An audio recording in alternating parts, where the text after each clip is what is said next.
গোঘাটের একটা স্কুল দেখাই আপনাদের।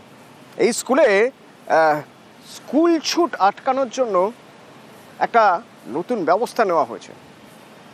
একবার সেই ছবি দেখাই, আর তার পাশাপাশি আমার সহকর্মী শুভদীপ রয়েছে। শুভদীপের মাধ্যমে একটু জেনে নেওয়ার চেষ্টা করি। বায়োমেট্রিক বসানো হয়েছে শুভদীপ, তো এই বায়োমেট্রিক কিভাবে কাজ করছে, অর্থাৎ কোনো পড়ুয়া যদি স্কুলে না এসে, বাড়ি থেকে স্কুলে যাবে বলে বেরিয়ে স্কুলে না এসে অন্য কোথাও চলে যায়, ধরা পড়বে কিভাবে? একেবারেই দেখো, স্কুলের এই নয়নতারা, কামারপুকুরের যে নয়নতারা বালিকা বিদ্যালয়, সেই বালিকা বিদ্যালয়ের যে প্রধান গেট, সেই গেটের একদম গেট পেরোলেই কিন্তু বসানো হয়েছে একটি স্ক্যানার।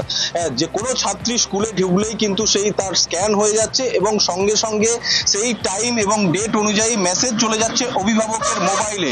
অ্যাটেন্ডেন্স মেসেজ বলে একটি অ্যালার্ট দিচ্ছে মোবাইলে, এবং সঙ্গে সঙ্গে অভিভাবক জানতে পেরে যাচ্ছেন যে এই সময়ে কিন্তু আমার মেয়ে স্কুলে পৌঁছে গেল।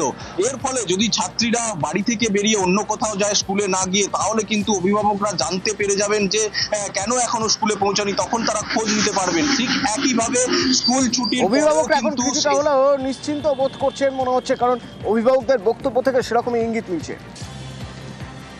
ডিজিটাল সিস্টেমে মেয়ে আমার স্কুলে পৌঁছে যাওয়ার সঙ্গে সঙ্গে আমার মোবাইলে এইমাত্র নোটিফিকেশনও এসে গেছে। আমি জানতে পারছি যে মেয়ে আমার সঠিক সময়ে পৌঁছালো। আবার যখন স্কুল ছুটি হবে তখনও আবার ও যখন গেট থেকে বেরোবে তখনও একটা নোটিফিকেশন আমার কাছে আসবে। তার ফলে আমরা নিশ্চিন্তে বাকি টাইমটা বাড়িতে শান্তিতে থাকতে পারছি যে মেয়ে আমার সঠিক সময়ে স্কুলে পৌঁছেছে। ঠিক সময়ে স্কুলে পৌঁছাতে পারলো কিনা, বা তারা রাস্তায় কোথাও দাঁড়িয়ে আছে কিনা, বা তাদের কোনো বিপদ আপদ হলো কিনা, এই ব্যাপারে প্রায় প্রত্যেকটা অভিভাবকই চিন্তিত থাকে। স্কুলে ঢোকার সাথে সাথে একটা মেসেজ বাবা মায়ের কাছে চলে যায়, তাহলে বাবা মায়েরাও নিশ্চিন্ত হতে পারবে যে তার মেয়েরা যে যাচ্ছে তারা সেফলি পৌঁছে গেছে।